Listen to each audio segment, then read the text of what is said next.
Ladies and gentlemen, welcome. How's it going out there, everybody? Noon has kind of become the new evening for me. I see the chat is filling up. Please say hi, drop your name in there. It's good to see you all today. As I said in the pinned comment in the chat, I appreciate you being here. And you're celebrating 3 years. 3 years of this, whatever this is, right? 3 years of this. There was a joke that I used to make all the time when I was at Cartridge. And for some people, for some reason, I thought it was really funny just to complete an arbitrary task and then scream out the phrase, and they said we couldn't do it. I think that's funny. You know, I liked it. Not everybody always did, but I feel like this is one of those, and they said we couldn't do it moments. Not that it's, you know, mostly in the joking way, right? Mostly in the joking way. 3 years is a cool thing. So anyways, I appreciate you all being here. I do have some questions lined up, but please, as always, drop your questions in the chat. Welcome to episode 53 of the Adam Makes Beer podcast, the 3rd anniversary show. Check out the playlist tab on the YouTube channel to find all sorts of goodies you maybe didn't know is there. We've got full brew days, tutorials on how to clean, sanitize, purge, transfer beer. We don't necessarily have tutorials on like explicit brew day stuff, but if you watch the brew day videos that I do, a lot of that stuff is up there. And I'm going to plug this right now. Some of you have been sleeping on the new brew day video that I have up, and it's actually one of my all-time favorites. It's been probably 2 years since I released some of those brew day videos. And at that time, I was releasing them in installments. And so I have been redoing them. This is the second one that I've reposted from Cartridge. And I've been smushing them together just into one long form and making some edits as we go with some things that I've done differently, process-wise and whatnot. So you're going to want to check that out because I have now reposted and updated OG Brew Day videos of Munich Helles, our award-winning Munich Helles at Cartridge. And then one of my favorite beers that we've made over there, which was Prost, our Munich Dunkel. So yeah, very cool stuff. So dig into the playlist tab. There is a way more information in there than you might think there is. Also, a reminder, my full-time job is bringing you educational brewing content. So if you're getting value and have the means, please consider a channel membership for less than a cup of coffee a month. Shout out to all of my beautiful channel members. You help keep the lights on around here. Also, big shout out to everybody that shares, likes, comments on my Instagram stuff. That's a big help. Instagram is really growing a bunch for me right now, and that's a big deal from a content creator standpoint. So I very much appreciate that. Shout out real quick to Rigger Brew in the chat. Good to see you in there. He said, looking forward to the response of my question from brewing Dunkel water salts. Yeah, absolutely. What I'm going to do is, man, you're in the chat. I'm going to bump you to the top of the list. How about that? We also have Beer Project in here. What's up, Adam? Cheers from Soulmate Brewing, Morrisville, Vermont. I love it, baby. Soulmate Brewing. Thanks for chiming in. We'll get to all your questions shortly. What else? Yeah, shout out if you have some consultation needs. I know I'm probably going to be jumping out to Boston at some point this summer. helping a guy that's taken over a brewery out there. Maybe some more details to come. If we end up doing some video content as well while I'm out there, you'll obviously be the first to see it. But if you're looking for somebody to help you out hands-on in your brewery with your equipment, get better with your quality practices, your efficiency practices, and your safety practices, hit me up. We can help you out. Okay. And before I forget to say anything, before I jump into live reads, a big shout out to two people, because I think I'm going to forget this from the 3-year anniversary standpoint. Big shout out to my wife for always choosing to love me, and always being beautiful and kind. And also to a channel all-star, Andy, a dear friend of mine who helped me out a ton, especially at the beginning of the channel. Really, really, really great man who I love a tremendous amount, and he's just been a very big part of my life. I've learned a lot from him, and just the prototype of what a good man and great friend is. So without those two people, none of this stuff would have even gotten off the ground. And of course, hat tip to all of you out there.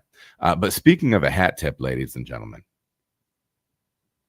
hat tip to my friends at Blickman Engineering. Starting a brewery is a big step.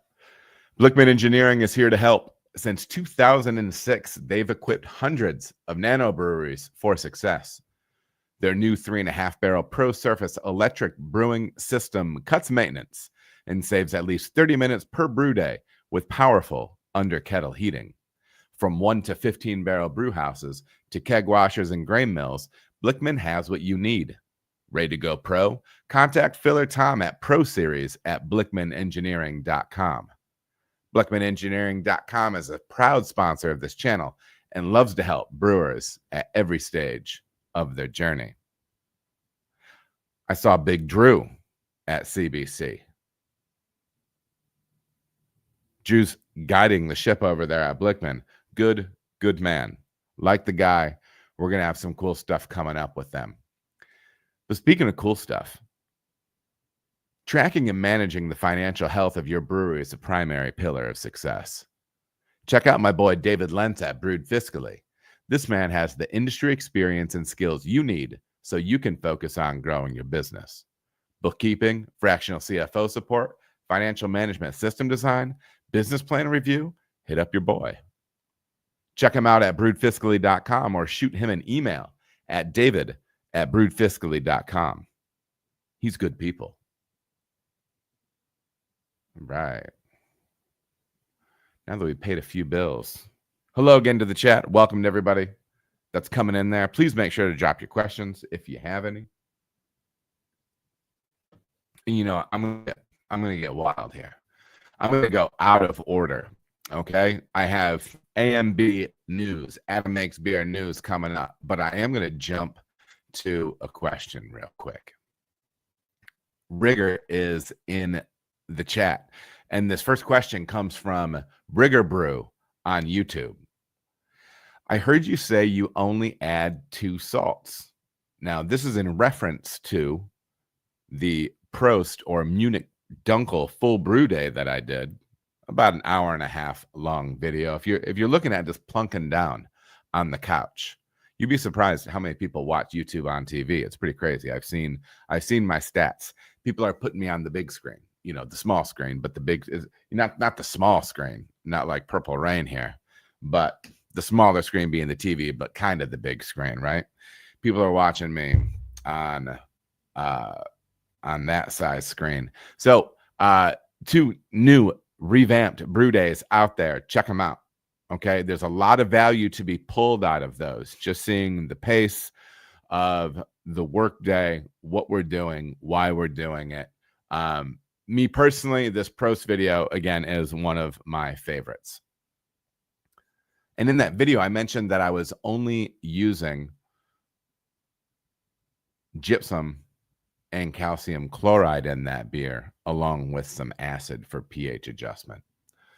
So back to Rigger Brew's question. I heard you say you only add 2 salts. Not sure what your base water salts look like. Are you aiming for the standard dark lager salts profile or something more specific custom? Well, my take on what my approach has been for water is it's interesting because a large part you have to deal with what your locality is supplying you. Of course, you're going to have that water filtered, carbon filtered. I've said charcoal filtration. Sometimes people get after me for that, but carbon filtration, making sure that you don't have any big old solids coming through, anything like that. And some carbon filtration, stripping some things out.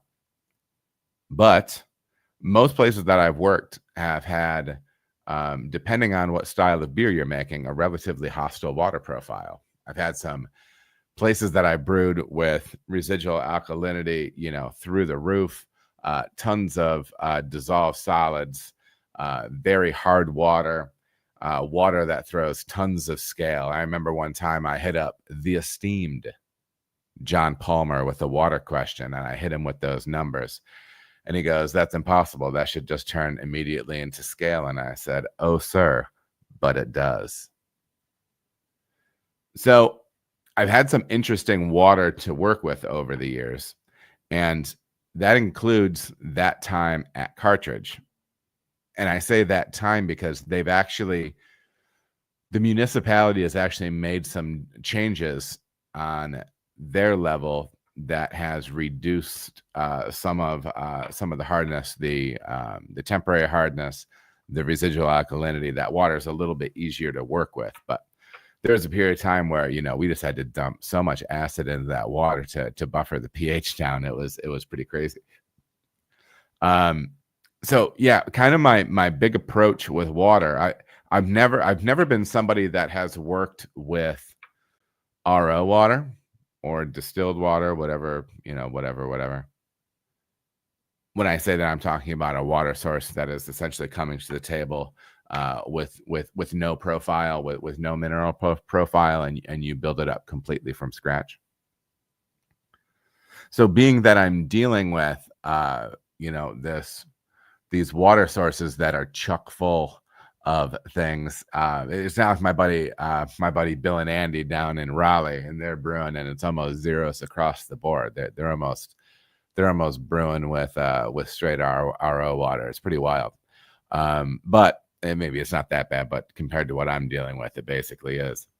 So I've never been in that situation where I've had to build something up completely. Usually there's enough trace elements, whether we're talking magnesium, sodium, X, Y, and Z, that are already there in small enough amounts that kind of satisfies the equation. So what I've always worked on with my water is I kind of take what I'm given. I look to satisfy a calcium number. In my mind, and in my experience when I was at Cartridge, I found that the lagers that I were making, which was really my passion project there, those beers were best at about 100 parts per million calcium. And so that's something that I would usually shoot for. And then I would kind of work my ratio of calcium chloride and sulfite, or calcium sulfate, calcium sulfate to get that calcium level. But then I'm playing a ratio game with my chloride and my gypsum. Okay, more often than not, I used almost exclusively calcium chloride to get me to my 100 parts calcium, and then to push up my chloride numbers. I found that I liked the softer, rounder profile. That's kind of, after 14 years of brewing professionally and several years brewing, on the amateur level on the homebrew side, I like approachable beer. I like soft round, and soft and round doesn't mean that it can't be, you know, it doesn't mean that it can't be, you know, drinkable, you know, and bright and everything like that. But I like my beers approachable, and I found increasingly over time I leaned more and more on chloride rather than gypsum in order to make that happen. So I did dig into that as far as the kind of minutia on that goes. Rigger, if you're using RO water, I'm not quite sure, because even the old water reports, I'm not even sure if I have the old water reports. And I know that Josh, who's making beer there now, has our new water report plugged into those sheets. So I'm not even sure if that historical type stuff exists. But in general, those are the things that I'm shooting for. If you're looking tracking down trace elements, you know, I would shoot for pull out the water book or some stuff that Palmer has done and shoot for a medium range for those other trace elements that can go in there. But I'm really tracking sulfate, chloride, total calcium, and then driving my pH where I want it with either food grade phosphoric or food grade lactic. So off the top of my head, if I'm adding 2 salts in that beer at that time, that was when I was actually using gypsum and chloride. And to be honest, what I was doing at that time, I don't know why I said to be honest. Well, I guess it's to be honest, because I actually switched it. By the time I was done brewing that beer, I was taking a different approach. So at that time, when I was brewing that beer, I was doing 2 parts chloride to 1 part sulfate. And by the time I left cartridge, I had rotated that all to chloride, and just chasing that marker of 100 parts per million. Now, I know some people, one of the reasons I chased 100 parts per million is because that's where I felt as if I got my best clarity. And so that's what I was doing. Different people might have different experience with that, because everybody's water is different. But that's what I was chasing. And it seemed to work quite well for me. So that was how I built that out. And let me see. Yeah, that's really what I'm aiming for there. I hope that gets I hope that scratches that itch on that question, Rigger Brew.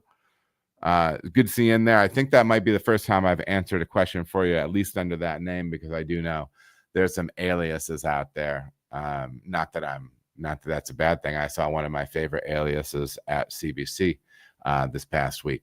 So anyways, appreciate the question, and I'm gonna jump back to the news. Good to see you in the chat. Hey, welcome to Nacho AR from Argentina. Hi from Argentina. Beautiful. Good to see you in there. Also, Will, what's good? And also Rigger Brew. Please let me know if I didn't clarify enough, or if you wanted me to dig deeper on that. Just pop it in the chat, man. I see Will in there. I see you got a question. We'll dig into that, and I've got the answer for you, man. But I need to jump back. I need to jump back here just a little bit, brother. Adam makes beer news. Yeah, 3-year anniversary. Very cool. I was reflecting on it. I was able to see some good friends of mine recently at CBC. Some of them you have met through interviews and whatnot. Oh, goodness gracious. Why did that just fall over? Okay, I think we're better now. Yeah, it was beautiful, man. It was good to see some people from some of the old interviews. But yeah, man, it was a beautiful thing. Just a quick story, you know, back when I started doing this, my motivation was I kind of saw that there was, do people use the term open water, blue water. But there was a lack of pro-side YouTube content when I started doing this, and there's still not a ton. And I decided that, I'm going to take my previous teaching experience, my love for being a teacher, mentorship, and kind of my love for learning, and try to combine it in this channel and see if it maybe scratched an itch for somebody out there. Brewing information was always free to me when I was growing up. When I was coming up in the craft, even just listening to great pro interviews on the Brewing Network, and guys just telling you everything they're doing. Vinny Cilerzo, Matt Brandelson, tons of others, just beautiful stuff. And that's what's always moved me. I've always been somebody who likes to learn and share. And so I started doing this thing, and I started making in-brewery content that led to this live stream Q&A, that led to the interview podcast, the Industry Pro podcast, me talking about some leadership, career development stuff, because I honestly care about the decisions that we're making for ourselves as far as our career, our job. Do we leave a job? Do we start a brewery? Do we become a brewer? Do we stop being a brewer? All that stuff. I want to help make that easier for somebody. I want to lower the bar to I want to help lower that. Well, lower the bar makes it sound like I'm making something worse. What is it? I want to make it easier to find out what we do on the pro side from a video standpoint for people. Audio podcasts are great, but being able to show people what to do and some options and some things like that, that's something that I'm really excited about and I really love. The fact that we've grown things now this year, and this is probably on the conservative side, with all of your support, I'm probably going to be receiving conservatively 6 million views on the content that I'm going to create in 2025. Again, I think that's low. We're probably going to go higher. I really appreciate it. I appreciate all your feedback. And now this is what I do. This is what I do now. I got, many of I got laid off back in October. Times are hard. And my wife and I decided to roll with this. She went back to work full time, 3 days a week. She's a nurse. And I've been grinding, working to make this work, because you go on job sites and there's not a whole lot posted out there right now, and at least on the management level that I was at, it would be my family really can't afford that pay cut, right? So anyways, I've kept my eyes open. I've been doing everything I need to be doing, and but I've been grinding to grow this thing that we have going on here. And I think we're getting to a really exciting point. I think we're getting to a really exciting point. I feel like I'm getting better at it. I feel like I'm learning how to, like in a it always sounds so corny, but like I'm learning how to network, meet people, put myself out there, and help drive opportunity for myself to talk to new people about new things and bring that information to you. So we got some cool stuff cooking, and I really appreciate all the support. I remember when my wife and I were actually on an anniversary trip, because it's our anniversary coming up in a couple weeks, and we went to Austin for 7-8 days, and it was 9 a.m, and my first 4 videos were going to be posting. This was back in 2022, and they went live, and I saw people watching them, and we busted open a bottle of champagne, and we drank a bottle of champagne at 9 a.m. and it was awesome. So yeah, thank you for all your support as always, and a huge debt of gratitude to all of you. But that's not necessarily what you're here for, ladies and gents. How about a sweet CBC update? Raise your hands if you were at CBC this past week in the illustrious city of Indianapolis. First of all, I loved Indianapolis. I don't know, like sometimes people are like a little like anti-Midwesty, and I don't know why. Well, then again, I'm from the Midwest, so maybe it is definitely my speed. Like last year at Vegas, I did not go, but Vegas would not have been right for me. I think I would have gotten overwhelmed. It's a little too much. It's a little too much. And honestly, I heard a lot of people say that last year in Vegas was kind of a tough one. Like it didn't feel like you were ever together with your people.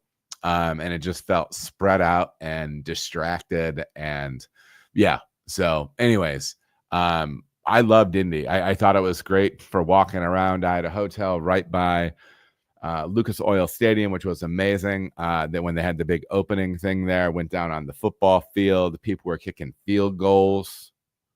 It was a cool thing. Plenty of beer was pouring. Absolutely no alcohol was available that your boy could drink, but there's worse things than me being stone cold sober until 9 p.m. But anyways, we did that. Convention center was very close. I found the city very walkable. It was clean. A little surprised. Like I've never been there before. A little surprised. Like they had some pretty architecture. They had some cool stuff, man. It was great. You know, I really enjoyed it. I really enjoy it. Thanks to everybody that came up and chatted with me and had all the kind words to share with me. And also thanks to those of you who knew who I was and hated what I do and didn't come up and tell me that. That also feels good. But to everybody that did come up and say nice stuff, I mean, I really appreciate it. It's good to put some names to faces. It is challenging to do that. Because you know there's internet usernames and Instagram usernames. It's hard to keep everybody straight, but being able to touch base with everybody was really, really great. And thank you for all the support and love out there, folks. So I very much appreciate it. Conference wise, I think you could tell that attendance was down. I saw some empty booths at the trade show. You know, I think there was less sponsors. I think there was less people. But you know, it was still plenty of people for me. I don't know. I like not being crowded. But I mean, don't get me wrong. It wasn't like it was a ghost town. You know, still feels like it was fairly strong overall. It was a strange thing for me because some friends of mine that typically go to these conferences weren't going this year. And as outgoing as I am, as much of an extrovert as I am, I like having my people, kind of your, like, you know, your camp security blanket, or you know what I mean? I don't know. Yeah, just having your buddies, your people there. And it's one of those things where, you know, it feels, I don't know, feels a little different when you're kind of rolling alone all the time. Thankfully, I did have my dear friend Chris Schneff, who was a previous guest on the podcast, talking about his experience with thiolized yeast. Smart guy. I almost called him a kid. You have to forgive me. He's my brew baby. He came into the industry, worked with me for a little bit, and now he's taking his talents to the Green Bay area, where he has secured himself a World Beer Cup medal for alt beer. This year, Chris Schneff, alt beer. I don't remember off the top of my head. I think it was a bronze, but honestly, it doesn't matter. Medaling is medaling in that competition for me. Maybe it makes a difference to you what color that medal is, but winning a medal at an award at a competition like that is fantastic. So just to watch him grow, both personally and professionally, detail-oriented, hardworking, good heart. And I'm blessed that I was able to work with him. So, you know, me, Chris, and Amy, his partner Amy, we were rolling around there. I got to meet some of their people. Spent some time with the Hinterland people, nice people.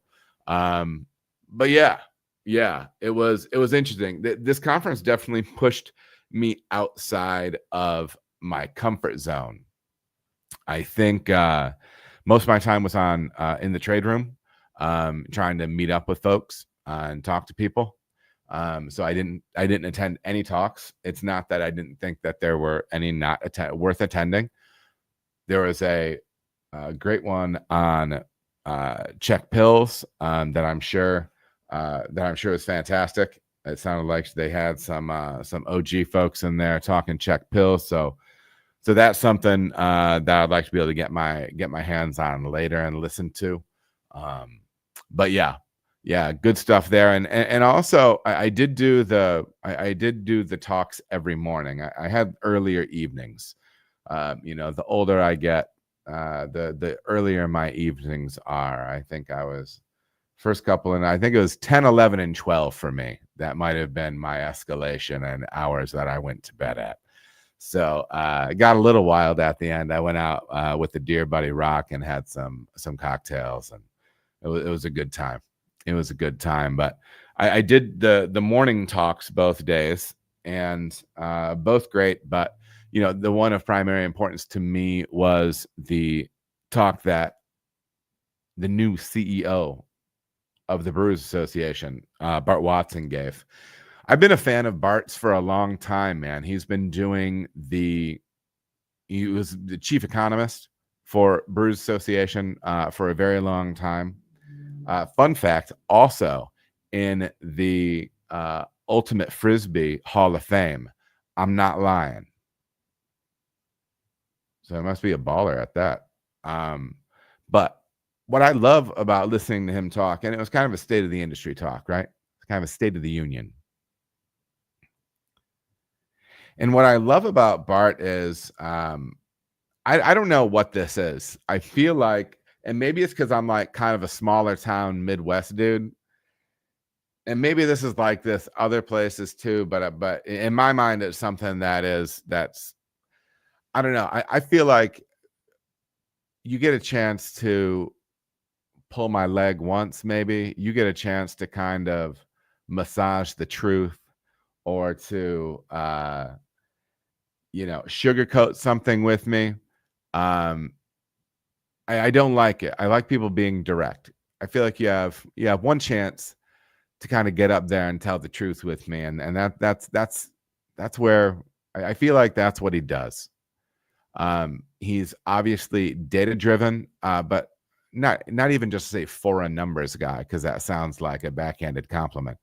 But he's a numbers guy, but he also has the capacity to speak in front of people, which is not everybody, right? And he was able to talk about what the numbers are really saying. It's not, some of the things that we're reading, the data does not support fully. Some of the things that people are saying are true, but one thing I've been thinking about, craft beer has been a rocket ship for 20 years. There's no business like that. There's no business where for 20 years, because quite frankly, let's be super, super honest.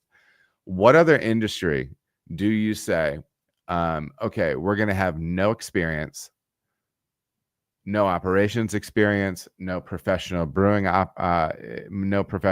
experience. We're going to run a debt and we're going to launch this business and we're going to make it. That's how good craft beer was for a period of time. Okay. So people are talking like craft beer is doing this.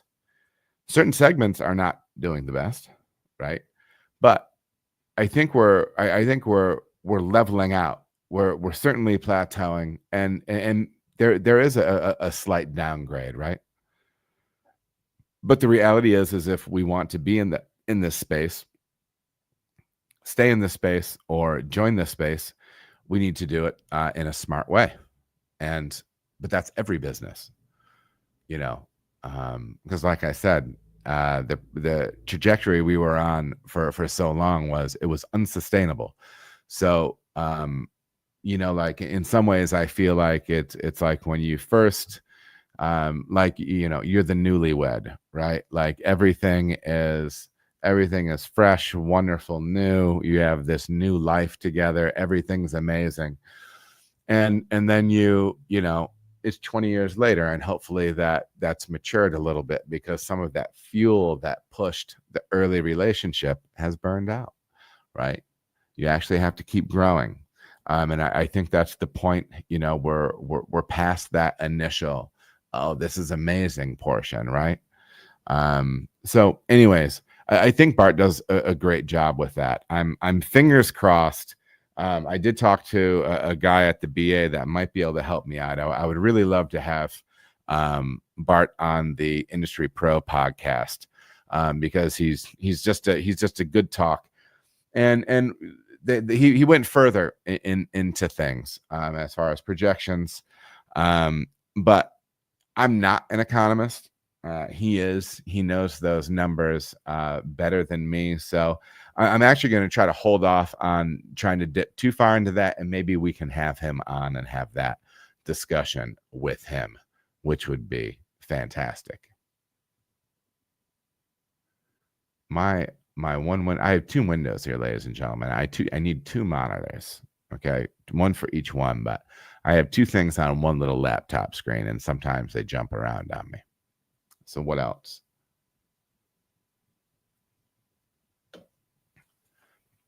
Also, at CBC, I was grinding for the channel. I was in the trade show. I was talking to raw material suppliers that I have done video content where it shows their product, and then I tried to get that video in their hands and see if the marketing worthy things that I am doing fit well into their marketing plan. Can my video approach to craft beer education amplify your brand? If that sentence sounds polished, hopefully it sounds good, because that's some of the things that I've been saying to people, because I don't want to sound like a complete idiot. So yeah, I've been looking for people to partner with, and I've got my fingers crossed here. I've got some meetings scheduled in the next couple of weeks, so that might be very good. That would be on a personal front for me. That doesn't impact all of you. It actually will impact all of you if some of these things start coming through. It's gonna change the game as far as what I can bring to you content wise. So yeah, there's definitely a win-win there. I've been trying to grow a little bit, like in the sales side of things. There's been some numbers that I'm trying to wrap my head around, so that I can discuss them with people that are looking for some help on the marketing side. So I'm always learning, failing sometimes, learning new things. So yeah, but always getting better on that front. So yeah, I was proud of how that portion of CBC went for me. And like I said, I feel like things are going in a good direction. So that was the super majority of my conference, you guys.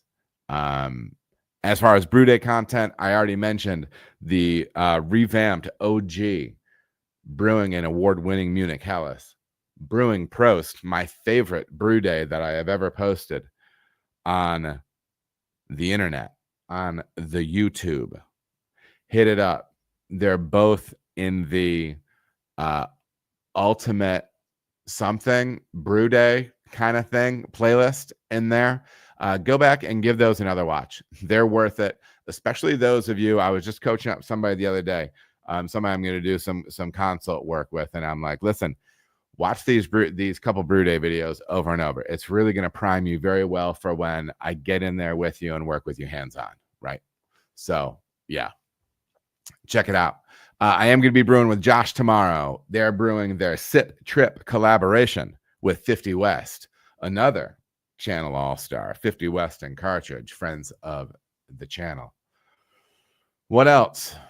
I am looking for some distillery stuff, folks. In a couple weeks, I'm going down to not all the way to the Crittenden area, and I can go a little bit south of that as well, into Lexington. Let me know if there's any distilleries around there. I want to be able to get in and do like a video tour, do a little something, a little Q&A. I'm going to be getting away for a couple days with my wife down there, and we're thinking about doing a little bourbon spirits type production content. Also hit me up if you're around and you are on the distilling side or have contacts on that side and would be interested in making content with me. I would very much appreciate that. And also make sure to check out episode 51 of the Adam Makes Beer podcast with Matt Therian from Lake Ann as we discuss operating a successful brew pub. Matt Therian is a hoot, ladies and gentlemen, a certified hoot. You need to look at the music calendar, the bands that they have throughout the summer. It is wild. They have built something very, very cool and unique there. Yeah, it's crazy. Like I said, Matt's a funny dude, but they're celebrating their 10th anniversary, man. Not a lot of people get till 10, and things are going well for them. So I think it's really worth a listen. And also, you need to check out, maybe it was episode 52, but with Jessica Young talking about hop creep. Great episode. Check those things out. Let me dip back into the chat.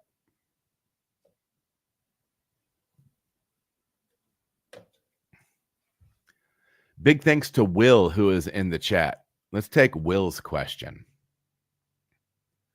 Do commercial brewers have to reduce the amount of bittering hops in comparison to a home brewer, since it takes a bit longer to chill the entire wort down to stop alpha acid isomerization? Yes. Yeah, man. For sure. I think that's one of the biggest differences. And really what we're talking about is it's a volume thing, right? So I'll open up the curtains here. When I was home brewing, I still used, I had a propane stove, and I had, it wasn't this big around. I had an aluminum turkey fryer that was only ever used for this, blah, blah, blah. And I put it over 2 burners. And that's how I boiled in my kitchen. I would do 5-gallon batches, 6 gallons of wort in there. And I only had one meaningful boil over that did permanently scar the surface of our kitchen stove. If you know, you know. But yeah, it's no fun.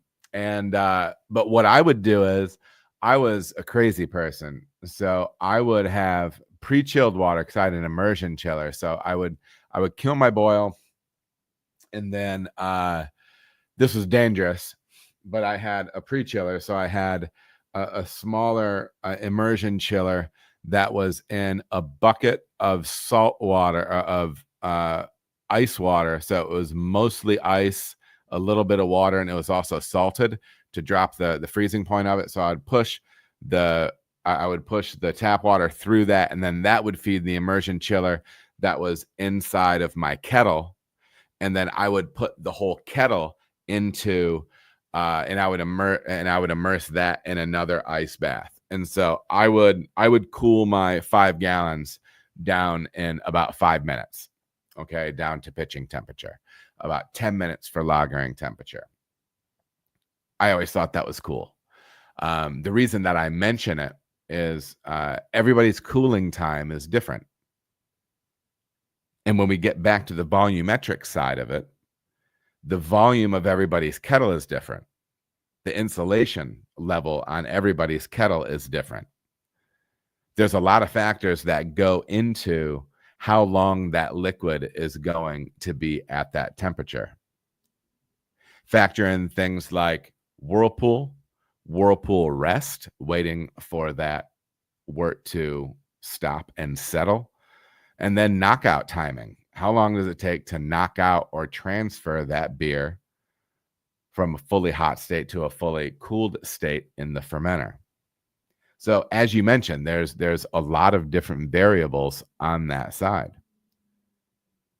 The reality is a 0-minute edition or whirlpool edition, depending on how you look at it, or let's just call it a 1-minute edition, because we could all do a 1-minute edition, just boiling for 1 minute. In that kettle at home that I would have cold in 5 minutes, pitching temp in 5 minutes after I added the hops, I'm fundamentally going to get a different amount of bitterness than I am out of a 15-barrel kettle, a 30-barrel kettle, maybe a 3-barrel kettle even, because we are going to be whirlpooling that, waiting for it to rest, and then knocking it out. So you're still going to have a volume of it staying hot, even as you're beginning the cooling, right? So your instincts are right. I would encourage you to dig up an isomerization chart that will show you the percentage, or what is it, the efficiency of creating isomerized alpha acids at different temperatures, because that temperature might be a little bit lower than what you might think, because I do believe you are still isomerizing at 160 F. Pardon me to my international folks. But actually, let me dig it up real quick, because I'm tired of putting it back in later. Well, F to C. Fair. And what did I say? 160? Yeah, 71. 71C. I do think it's funny. Like, I put a meme up the other day, and it was talking about understanding, because we think as an American brewer, I think in terms of pounds per barrel for dry hop in particular. That's just the metric that my brain uses. And like, some people will like legitimately get irritated with you, and you're like, that is the stupidest thing. I'm like, it's what we were like I get what you're talking about is easier, but this is what I was raised on. I'm almost 50. I'm sorry. But anyways, yeah, so that was that. But to dig back into your question, yeah, that isomerization can happen at lower temperatures. So what I would often find is people that don't account for that are going to be creating more bitterness with their later additions than they expected. Reason being, the reason why I focus on later additions is that when you look up that isomerization curve, the say your 60-minute addition, it really starts to taper. Oh, let me try to get in this line. It really starts to taper toward the end. And so like, the longer you boil it, it's not just, you know, a straight rocket ship of added isomerization all the way to the moon, right? So yeah, that's kind of my thought there. But yeah, you're definitely going to be driving more. I have used the calculator through Beersmith and been fine with my calculations. Some people have also said they use the Hopsteiner calculator. But yeah. When I was first getting into it, ProMash would tell me that there was no IBU coming from that very, very late edition. And we've kind of grown from that point, right?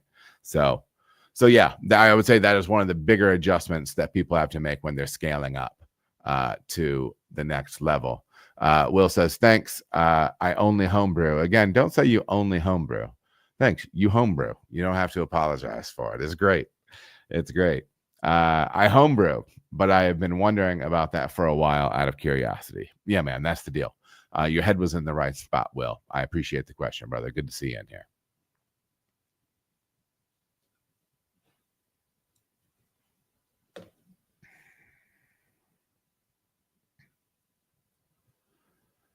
Next question is from The Beer Project. Measuring starting gravity. What kind of equipment have you used? Meaning, we have a hydrometer and a refractometer. Some bids of other brewers are using very fancy stuff like Anton Par or hydrometer of that costs a lot of money. I'm assuming that's what it means when you say $2,000 to $5,000. So in your experience, is this just kind of equipment a must, or just the basic stuff like Amazon instruments, LOL, are good enough in a professional setting? The lovely Peggy is entering the podcast space. She is leaving as soon as possible. She has brought me some coffee in the rugged Brew Daddy mug. I was trying to call the mug handsome, and then I realized that I was holding up a picture of myself and calling that handsome. I'm not that vain, people. All right. I hate myself enough. It's okay. So back to your question. What have I measured with? I measured with a bunch of stuff, and it also kind of I think that hydrometers can be great. I think refracts can be great. I think that the Anton Par Easy Dens can be great. Is that the one with the plunger that you squirt through? All that stuff can work. It depends on what the scale of what you're talking about is. There's pluses and minuses to both. Refracts for me, I don't feel as if I've ever really gotten me what I'm looking for. And maybe I just had a junky one. One note on all these things: you want to be making sure that you're measuring these things with wort and or beer that is at the appropriate temperature and that is degassed. I think that's really important. I've worked in a brewery where, I mean, I'm not gonna lie, I worked in a place that was like a 1-barrel system, and I had to flip it 3 times to make 1 barrel. I was out there, old boy Sam Calagione. I mean, the face of a Greek god, and maybe at one point the body, and maybe still Dogfish Heading out there. He was on that Sabco. He was on a Sabco just like me when I worked for the Raven, and I just felt so much like him when I flipped that thing 3 times in one day to make 1 barrel of beer. I had a jank hydrometer for that, and I mean, to be honest, it probably did the trick enough. From a hydrometer standpoint, you probably don't need to spend thousands of dollars on them. But you want to do a little research and figure some things out. Get something that is not the $5.90 or $4.99 one off of Amazon. I would not recommend that. I've used some cheap refractometers. Like I said, I've never been a fan of them. Maybe I've just never used a good one. Easy Dens is great. Hydrometer is great too. And I've also used the Anton Par like handheld plunger, suck it up, and then it just reads it for you. A lot of people don't have money for that. That one's crazy. So I've used a range of them. I think you can't go, bottom shelf with these things. But yeah, because they're, depending on what you're doing in your place, you're going to need some, depending on what kind of packaging you're doing. And yeah, you want to track that stuff. You want to track that stuff as well as you can. But the main thing is also measuring always at the same temperature appropriate to your equipment. So hopefully that answers your question, Beer Project. Yeah, check it out. If you were thinking something else, pop into the chat and we'll dig into it a little bit more. Appreciate it, man. Good to see you in there. What else?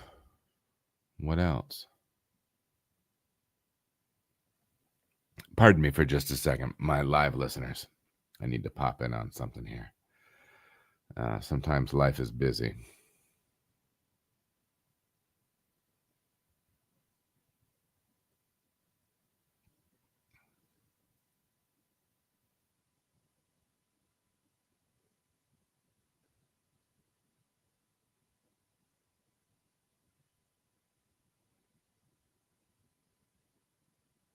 Okay.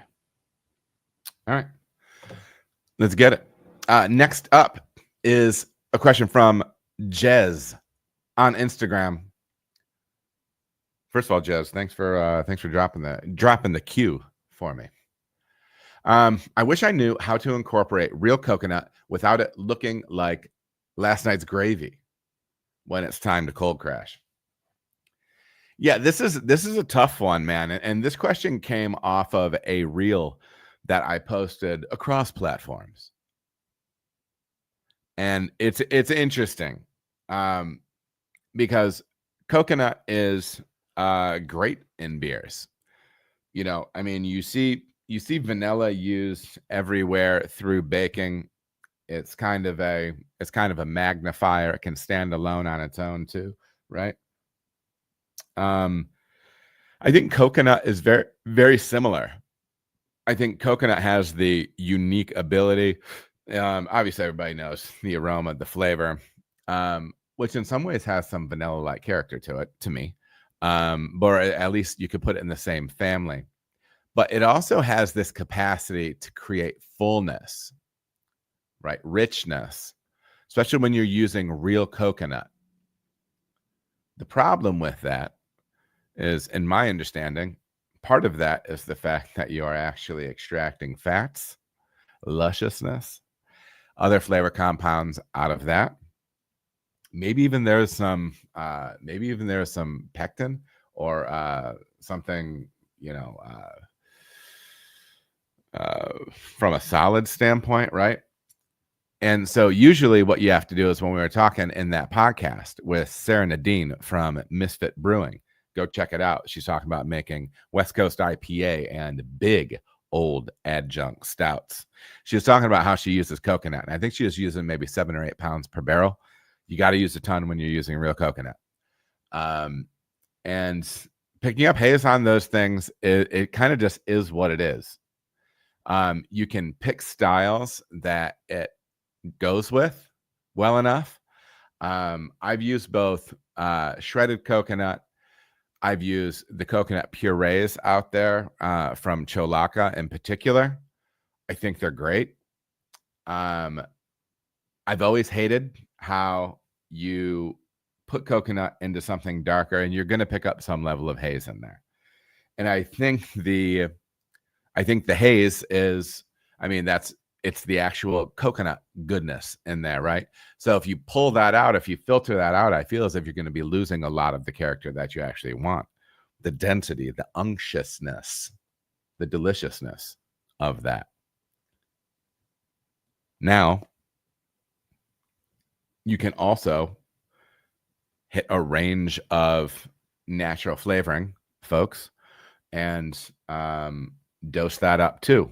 I always prefer to take the real product and put an elevator on it with the natural extract. So, yeah, man. I mean, it is kind of part and parcel of what it is. So, you know what I did? I made, and this is, I'll be honest, from a beer standpoint, from a flavor creation standpoint, and this is gonna sound dumb because I used to call it this dumb pina colada beer. One of my favorite things that I've ever made from a flavor development standpoint was I loved the Cholaka coconut product, and so I'm like, I'm gonna make a pina colada beer, all right, because I knew that coconut was probably gonna throw haze on it, and so I'm like, well, let's just make it a little wheat beer, right? Little wheat beer. Yes, there's lactose in there, people. Get over it. But I used real pineapple puree. I used real coconut. And then, yeah, I dolled it up a little bit on the backside. So I had the baseline flavors and I propped them up a little bit with some natural extract. And that beer hit, man, and it popped. And we crushed it with that beer at Cartridge. It was awesome. Our bartenders probably hated it because we would serve it with a little wedge of pineapple, but we sold the tar out of that beer. Okay. So, anyways, coconut's always going to kind of do that to you in some way, shape, or form. I'd think about trying to work with it because you do want to be using the real thing, but it's always going to be in there, man. It's always going to be in there. It's kind of a necessary evil unless you're going all additive, right? Extract or something. All right. That's my take, Jez. And maybe it's bad news and maybe it's a bad take. I've had them, but I appreciate the question, Jez. Eric, good to see you in the chat. It does say, hey, Adam, comma. So if you've got something else to say, a question to drop, Eric, go ahead and put it in there. Eric, that was my brother's name. Good name, man.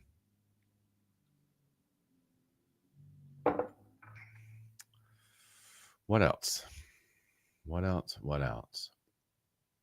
Let's jump back to the questions. Make sure to be dropping your questions in the chat if you have them.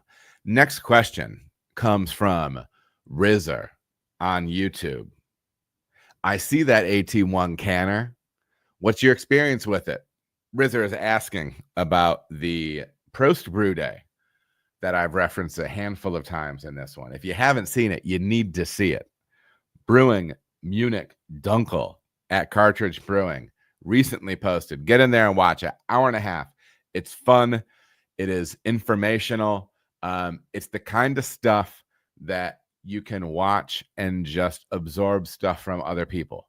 Okay, what another brewer is doing with their system while they explain why they're doing it, right? So he saw that AT1 canner. We are looking at buying one at my brewery. Was it a good canner? And then I asked, what they wanted to be doing with it. Are they planning on doing big time production with it? And he said, we aren't big enough for mass distro. Thinking about dipping our toes into distro with our excess brewing capacity. Every little bit helps with paying the bills. So this is one that's tough because our landscape is a little interesting right now. So off the top, I like the AT1 canner. We had a great experience with them. They have been great on the customer support side. It comes with a ton of replacement parts, and it wasn't like we were dipping into that constantly. It is an efficient little unit. It is flexible. You can can off of a bright tank, off of kegs, depending on how much gas you have in those kegs, how much carb you have on those beers. But even then, we've iced kegs overnight and then wheeled them over and then kegged off of, like, with them in an ice bin. We iced them over, bring them over. It's worked. We've canned off of kegs with that as well. And so I like the flexibility of it, especially if you can label them differently. Because there's periods of time where we would have Josh, who was running the canning line when I was at Cartridge. He would do 5 or 6 beers in a day, and just swap out the labels in the labeler, which was a separate unit, just to be clear. But it's pretty straightforward. One of the things, it is only a single head filler. This is why I'm saying I don't think you want to be doing a ton of distro with it. But I think you can clean it relatively well, just as much as you can pretty much any other one in that range. I like the little conveyor in front of it. You're able to can with one person. Probably 6 to 8 cans a minute, depending on size of can. Some people say they're ripping it faster, maybe, but whatever. And yeah, I mean, it was a pretty straightforward little unit to use. They were always good on a customer service standpoint. Now, the thing that's tough is I like to support everybody out there, and I know our equipment manufacturers are struggling, as many others are. I would love to tell you to get a new unit. The argument between getting a new unit is you're guaranteed that customer service, right? That's what comes with buying the new unit, that support. But the flip side is I mean, we kind of have to have a very honest conversation here and say, you might be able to find something used. When we bought one, that unit was 30 grand.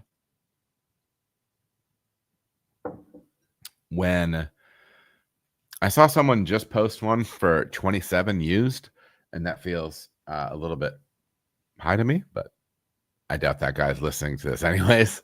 But yeah, I would dig around a little bit. But I love the unit. Do what's best for you and your brewery. Support them with a new one if you can. If you can't, check out the used side. So yeah, I like the unit though. I thought it was good. So appreciate the question, Rizzer, and keep me in the loop. Let me know what direction you end up going with that.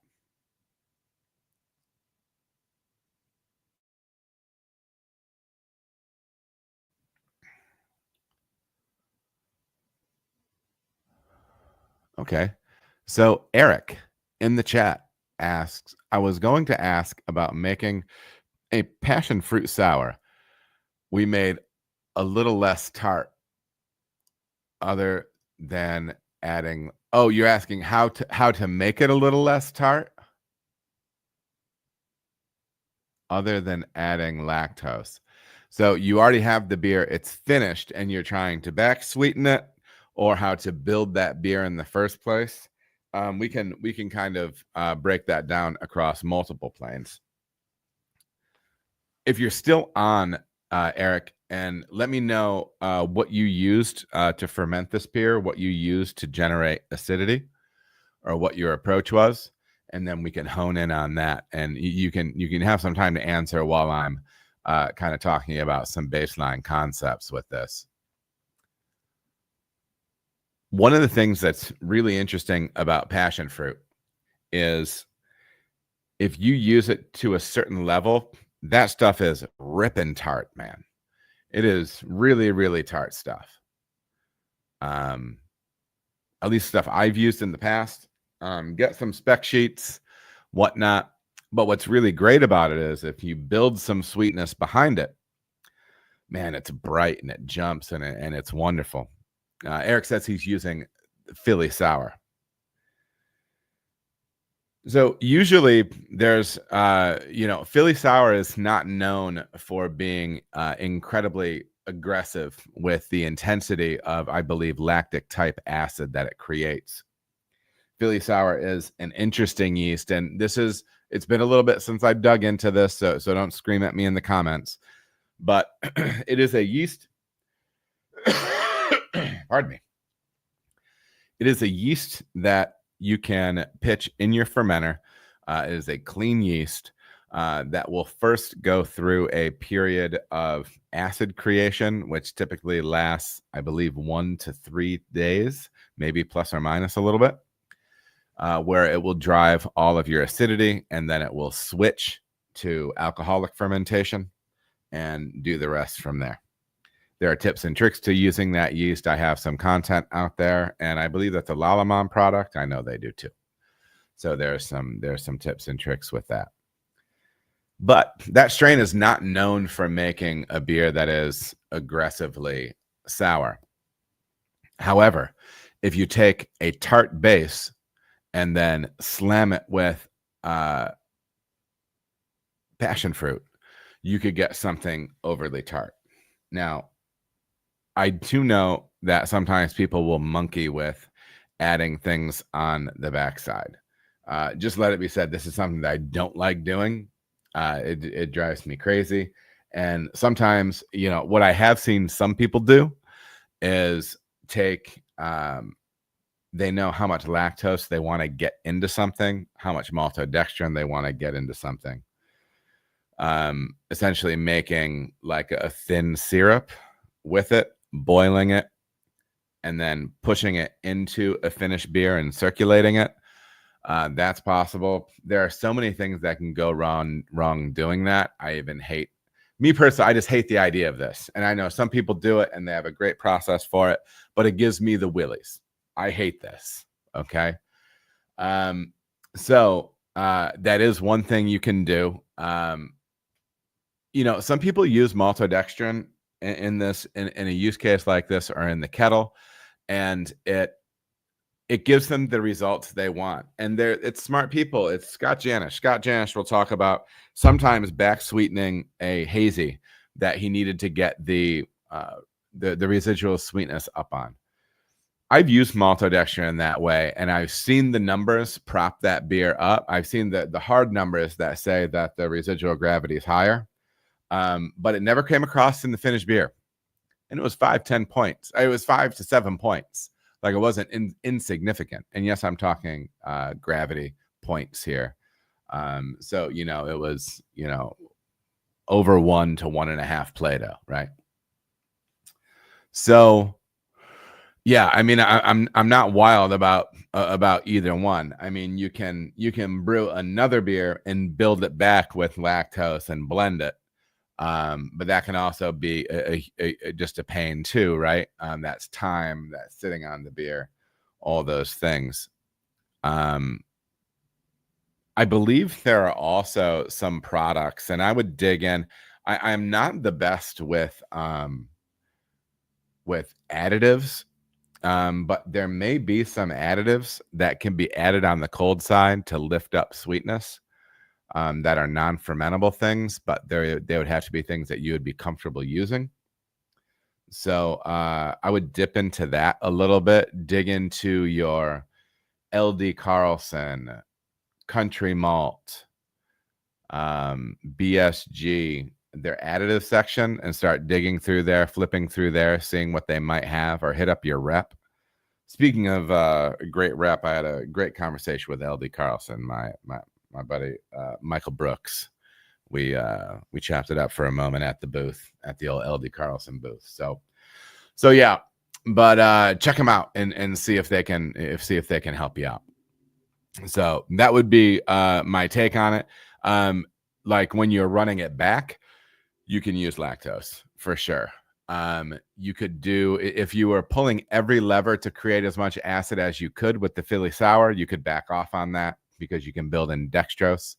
Dextrose into the grist will help to drive that acidity, because I believe it is the use of simple sugars that yeast strain relies on when it's creating acid.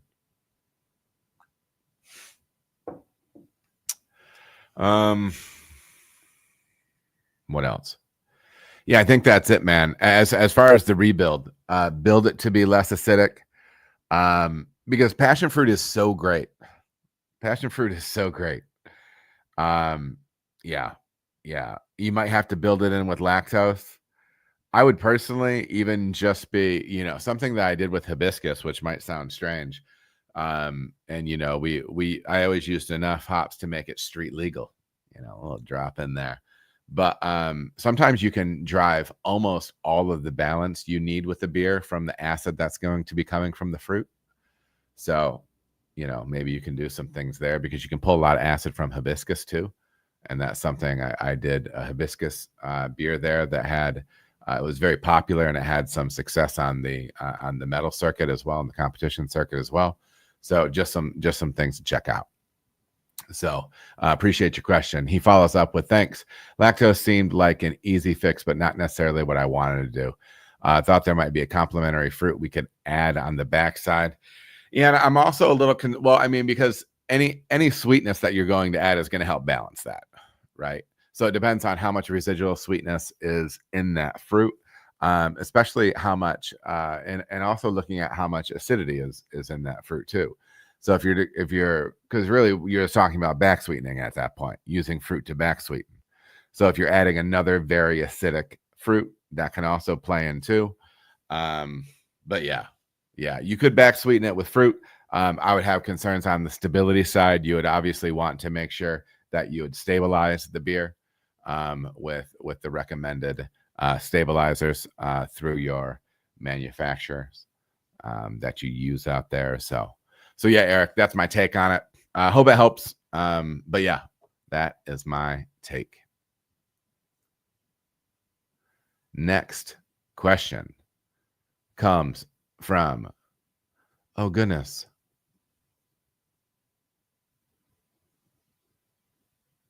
This was a YouTube question. Eric says, thanks, Adam. Always love your insights. I always love that you're in here, man. Good to see you. That's great. I appreciate the kind words. I really do. I'm forgetting the name on this one. And this was a comment on a reel, and I might be able to I think it was on a reel, or maybe it was on YouTube. Let me see if I can actually pull this up, because I do like to use screen names when I can. View all. Get out of here. I responded. Okay. This one was interesting. This was when I was brewing Hellas, and somebody jumped in and had a question about DMS. It was Lanos, Laanoz, on YouTube asks, I boil a lot at 60 minutes, but I have a pretty good condenser and I have never had any DMS issues. Even with all of our lager and Weizen, Weiss beers, I'm just wondering, is this a setup issue more than a time boil issue? I also had somebody say that, and it was not that person, but they're pretty sure that with modern malt, DMS is no longer an issue. So let's dive into this, because in the short clip from this Hellas video, which you should go out and check out, it's award-winning Hellas Brew Day on YouTube. It's in the playlist, Brewing Munich Hellas. I talk about the fact that I boil that beautiful Wyam Barca Pills based wort for 90 minutes to drive off DMS. And I'm going to put it like this. I know that there's a lot of things written about things on the internet, and sometimes they're on Reddit, they're on, different message boards, and even from some things that try to, like be as scientific as possible. I try to lean on,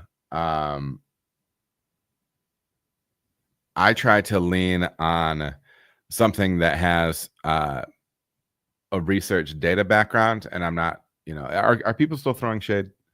I'm not trying to throw shade if people are still throwing shade. Whatever people are doing today, because I'm sure they're probably not throwing shade anymore, let me know in the comments. But I try to lean on research as much as possible. I don't trust my senses. I've never been someone who's like, well, because I'm not getting it, it doesn't mean it's in there. Part of this could be my self-loathing, which I think can be beneficial as a brewer sometimes. But this is what makes me comfortable. All right. I don't necessarily have access. We don't always have access to the most unbelievable data points on our beers, from a, really getting, being able to measure DMS in your beer, right? Or being able to measure diacetyl in your beer. And also there's a lot of factors at play when we talk about DMS, as was mentioned by the original question asker. There's a lot of factors at play. Boil vigor, how much suction you have, or how good your condenser is coming out of your stack. Potentially different malt house practices, different varietals. This is an agricultural product, right? So what I did was, there's a link in the comments on if you're in the chat, not there, but in the comments on the video, that you're going to want to check out. I'm going to read some excerpts from it. And this is from a fantastic article by the great and powerful Scott Janish over on scottjanish.com, called How to Prevent DMS in Beer, a look at studies and experimental brew with tested results. I am in love with Scott Janish. Scott, I love you. I like that you try to do scholarly stuff. You're well-researched. Your nose is always in the data. And then you're sharing it. And you're sharing it for free. I think that's a beautiful thing. So anyways, it is a platonic love. So if you were to ever see this, don't get your hopes up for an entanglement with this guy. But let's dig into this this blog post. You should, after you're done watching the podcast, listening to the podcast, click out, pull this up and read the whole thing. But let's dig in here. And this is all courtesy of Scott Janish, scottjanish.com. What is DMS? And also, please pardon any of the ways that I'm going to pronounce some of these scientific words.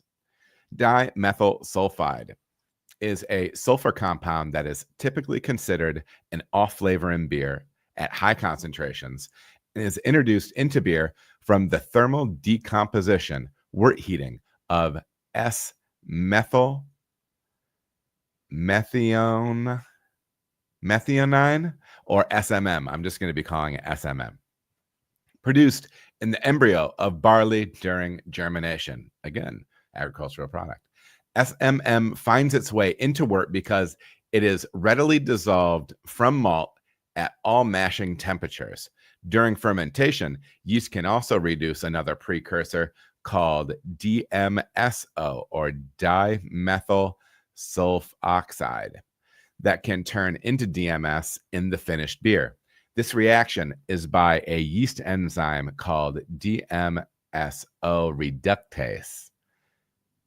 The extent of this conversion of DMSO is dependent on the particular yeast strain employed.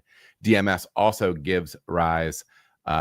can also arise from wort infected with spoilage organisms. The aroma and flavor of DMS. DMS is typically described as having an aroma of cooked or creamed corn. However, the literature goes further with descriptions such as sauerkraut-like, black olive, canned corn, cabbage, rotten onions, black currant buds. Wow.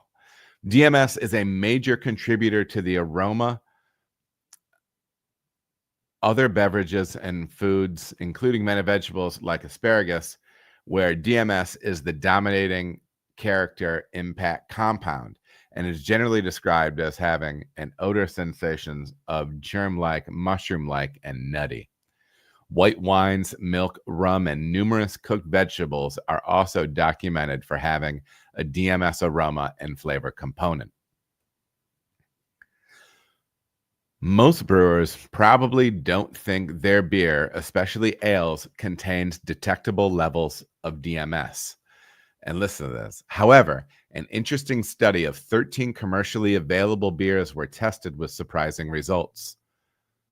7 domestic ales, 2 domestic lagers, 2 imported lagers, and 2 non-alcoholic lagers were among the beers tested and found that DMS was at or above flavor threshold of 30 to 60 micrograms per liter in all but one of the beers, which shows that DMS was contributing to the flavor profile of the beers. Surprisingly, DMS levels in the ales were comparable with the lagers, which are known for producing higher amounts. The flavor threshold for DMS is relatively low at 30 micrograms per liter, so it doesn't take much to contribute to the flavor of a beer. Let's talk about the boil. Most of the DMS in beer produced from the SMM precursor is lost or evaporated during the boiling process.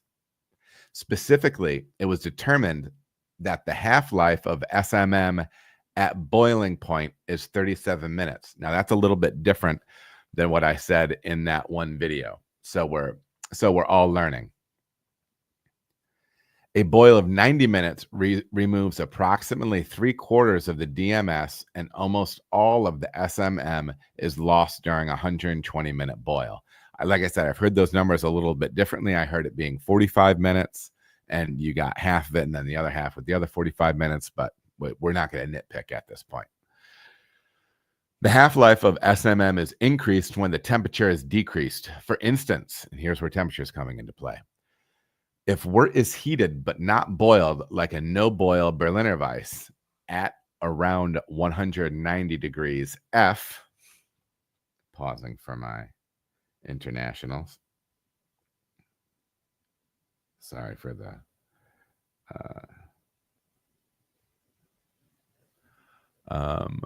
what was the number I gave? 190. Oh, shoot. I put it in 190 Celsius. 87, 88 Celsius. It would have to be held at temperature for approximately 130 minutes to evaporate half of the SMM precursor. The physical location of the brewery can alter the evaporation of SMM because wort boils at lower temperatures at increased elevations, which would result in much less conversion of SMM to DMS than the boil. The vigor of a boil also contributes to final DMS levels in the beer. One study looked at the power input of a boil and the impact on DMS. The authors of the levels of DMS decreased in a DMS water solution. During a 60-minute boil, almost no DMS was detected at a 1500 watt, where at 1000 watts, approximately 175 parts per billion of DMS was detected. At 500 watts, about 300 parts per billion of DMS were detected. A small electric stove uses about 1500 watts per hour while it heats on medium or high. I'm just reading the thing, okay? So intensity of the boil is important. And let's dig into whirlpool and hop stands, because this can really impact as well. During hot stands, where the wort remains at hot temperatures after the boil, now typically called hop stands, any remaining SMM in the wort that wasn't evaporated during the boil will continue to hydrolyze, and more free DMS will be formed. One study extended a hot wort stand by 1 hour and found higher DMS concentrations from an average of around 49. What were those things called? 49 micrograms per liter to 104 nanograms per liter. That's interesting. Micrograms per liter. This means if a short boil time is combined with an extended hop stand, more DMS in the final beer could be formed.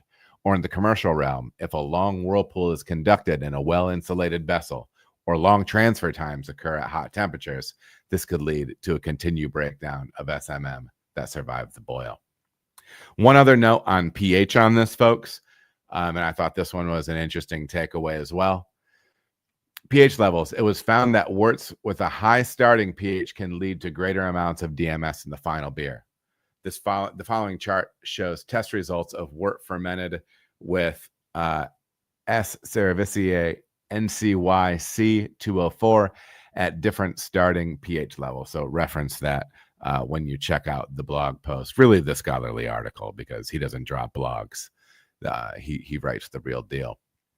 So that's kind of a deep dive on DMS for you. I found that super interesting, and I wanted to pull out some nuggets for you for that here. Because one, it's hard to tell if there are large production side places that are pulling DMS in their beer. It's hard to say that it's not in ours, you know, and maybe there's no DMS in your beer. That's not what I'm saying, but I'm trying to create like this notion that we always want to be learning stuff, finding out as much data as we can, and then making decisions from there. That's what makes me most comfortable. And yeah, so anyways, keep doing your thing and dig into that blog. I know I'm going to read it a couple times because it is good stuff.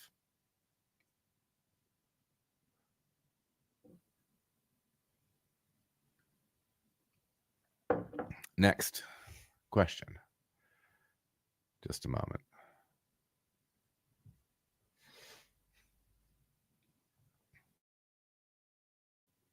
Oh, well, maybe I never muted myself. Watch, I've been talking like for the last I answered that whole question on mute. That would be a nightmare.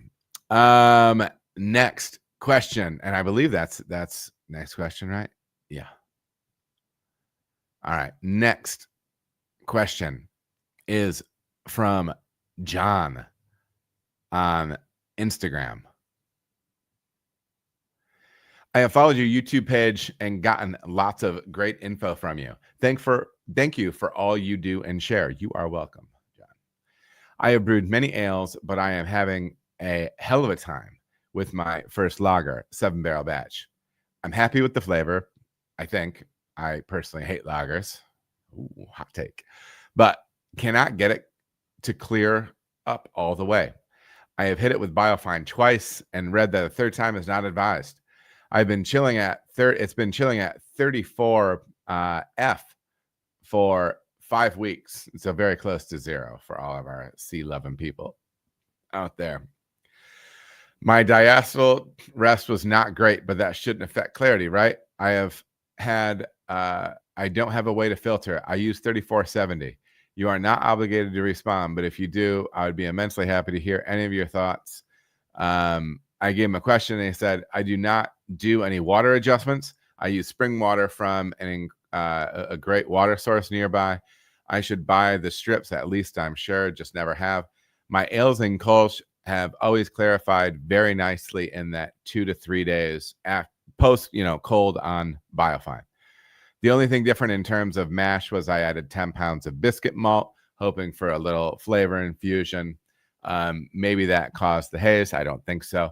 I would also mention I use Clarex on all batches for the gluten reduction, and it should also theoretically help that beer clear.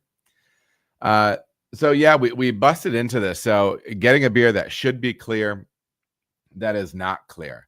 It's just a simple kind of base malt beer.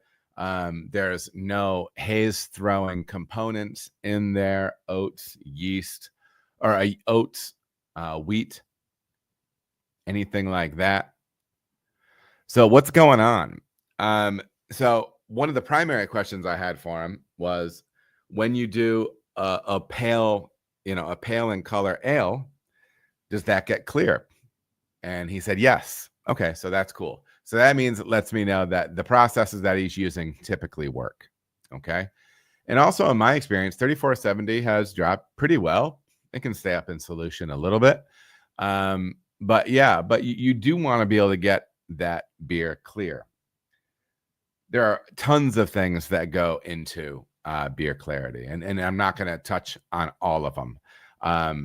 One, because I'm probably not going to be able to recall them all off the top of my head, even if I have them all in my head. But there's a lot of factors. You obviously want, you want your pH numbers to be in a good range throughout your process. Appropriate pH numbers during the mash, during the boil, post boil, all that stuff.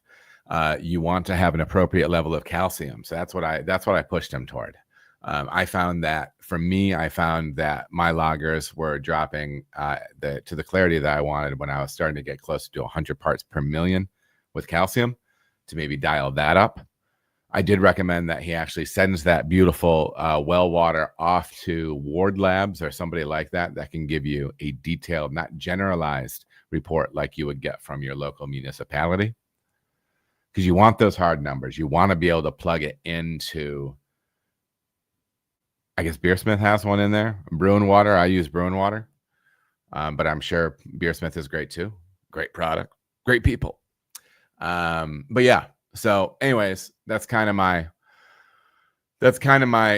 take on it. That's my hunch. I mean, the processes you've been using have been creating clear beer. But for some reason, and I don't know if it's a lager thing or a strain dependent thing or not. In particular, I found that my lagers started to get brighter when I pushed that calcium number up. So maybe dig in on that side and find out what the deal is.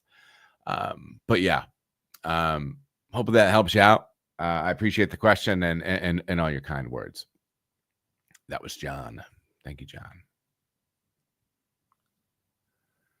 Okay.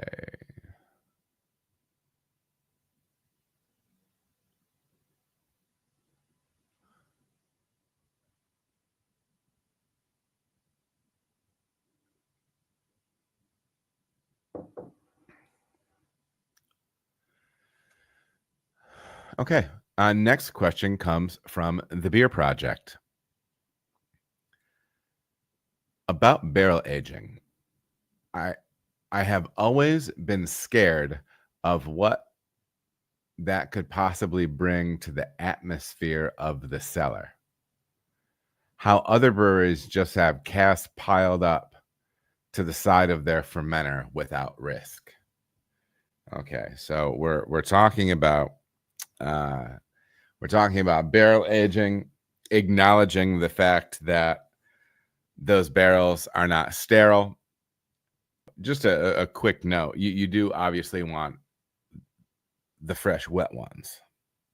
You know what I mean? You want fresh, wet barrels, freshly emptied barrels that are in good shape to be able to hold the liquid that you are going to put into it. All right. Leave that liquid in there, purge it, fill on top of it, and get rolling. But from a microbiological standpoint, there can be concern about some things like that. I will say, I personally am as scared of that stuff as the next brewer, right? And maybe even a little bit more. I know some people aren't as worried about some things as I am, but yeah, it's interesting.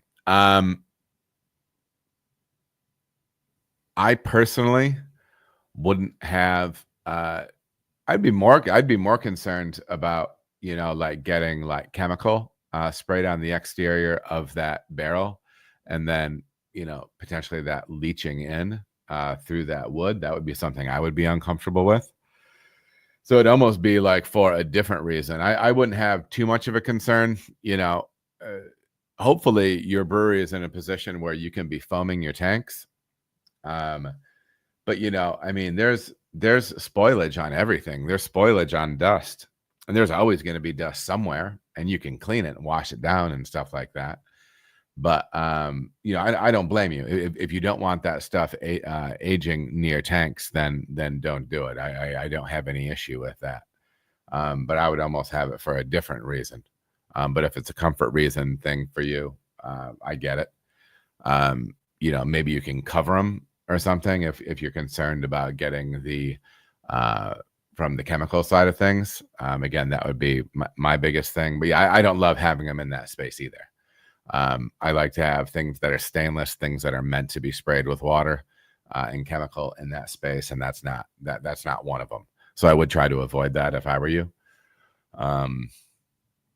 What else? Yeah, that's kind of my take. Beer project. Yeah, I would be more concerned from a different side on it. So yeah, they did a talk a couple years ago at CBC about going in there and doing it in tanks right next to yours or whatever, and that's a little too much for me. But it is what it is. I appreciate the question, man. Next question is from I'm a Brewery. Hey, Adam. Glad to see you again. I have a question regarding pH.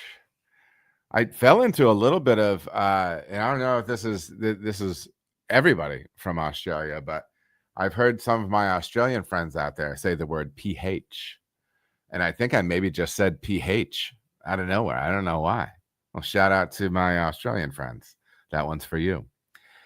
What is a good way to increase final beer pH with the least amount of flavor impact? I am leaning towards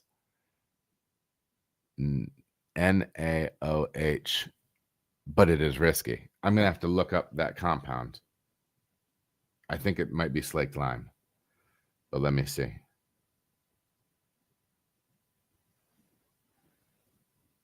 NaOH.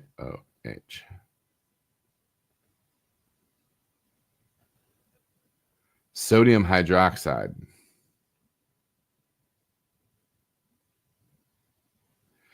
Yeah, I would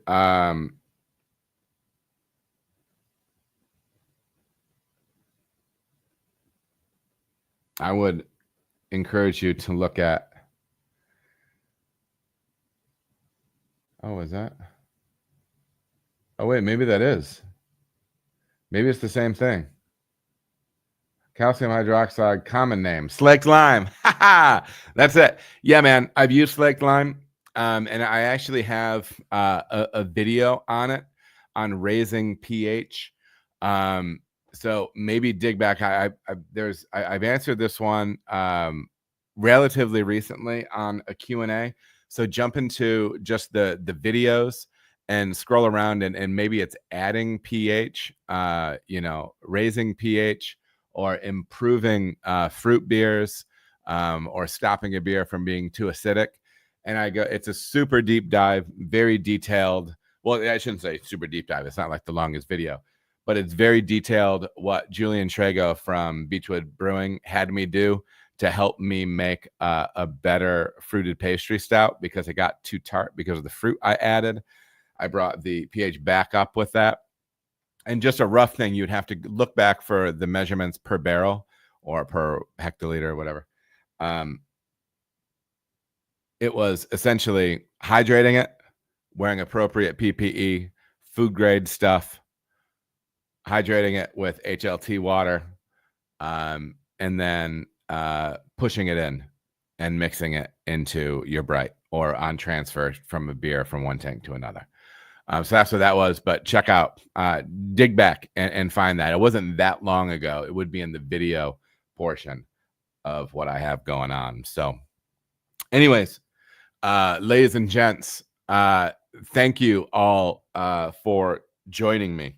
A big heartfelt shout out to everybody who has helped me throughout the last 3 years. This has been wild. It's been a wild ride for me to see something that was definitely a side hustle and then trying to now work it into a full-time thing. For everybody that's a member to the channel, I know basically being a member for the channel right now is basically just giving me some love, and it's $2.99 a month US. And I know times can be lean for people out there, but if you're getting value out of what I've been doing and you're a channel member and you give me that $2.99 a month, it's much appreciated. You know, I think I'm going to be moving in some cool directions as far as partnerships and sponsorships soon. So keep your fingers crossed for me there. But yeah, an exciting time. And also, once again, just a shout to my lovely wife who believes in me and gives me an opportunity to pursue something. So I think we're gonna do a lot of great things here. I think we're gonna learn a lot of stuff. We're gonna help a lot of people out, and we're gonna have a really good time doing it. So tip of the hat to everybody out there. Be good to your people, and I will catch you next time. Cheers.